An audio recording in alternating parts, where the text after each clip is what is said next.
200 বছরের পুরানো ঐতিহ্যবাহী পাগলাবাড়ি চিনালের মেলা। এই মেলাটা কিন্তু কালিয়াকৈরের মধ্যে সবথেকে বড় মেলা। আগামীকাল আমরা সবাই মিলে চলে গিয়েছিলাম।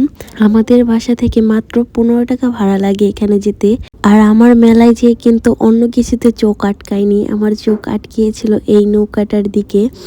মানে এত বড় নৌকা, যাই হোক সাহস নিয়ে আমাকে চড়তেই হবে। অবশেষে সাহস নিয়ে চড়ে গিয়েছি। নৌকা ওঠার সময় তেমন একটা ভয় লাগেনি, কিন্তু নৌকাটা যখন ছেড়েছে তখন হালকা হালকা একটু ভয় লাগতেছিল। আর চারিদিকে কম বেশি সবারই অবস্থা খারাপ ভয়ে, কিন্তু এর মধ্যে আমি ভিডিও করতেছিলাম। যদিও আমি হালকা হালকা ভয় পেতেছিলাম, কিন্তু আমার থেকেও অনেকের অবস্থা অনেক বাজে হয়ে গিয়েছিল। এটা দেখে তো মানে নিজের প্রতি একটু কনফিডেন্স কাজ করছে না, আমার মধ্যে একটু হলেও সাহস আছে। তোমরা কে কে এই নৌকা রাইডে উঠতে পছন্দ করো অবশ্যই কিন্তু কমেন্ট করে জানাতে পারো।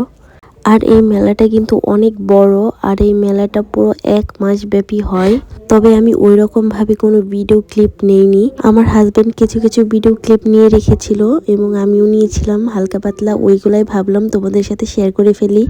এরপর আমরা একটু ঘোরাঘুরি করে চলে যাই ফুচকার চটপটি খেতে। আর এইদিকে আমার হাজবেন্ড ভিডিও করতেছিল। আরে ভাই, খাওয়ার সময় কে ভিডিও করে? বিয়ে বাড়িতে গেলেও এই সেম প্রবলেম, এই ভিডিওর জন্য ঠিকমতো খাওয়াই যায় না। কে কে আমার সাথে একমত অবশ্যই কিন্তু কমেন্ট করে জানাবা। আর এইদিকে আমার ফুচকা শেষ করতে করতে দেখি আমার হাজবেন্ডের চটপটির প্লেট এসে গেছে।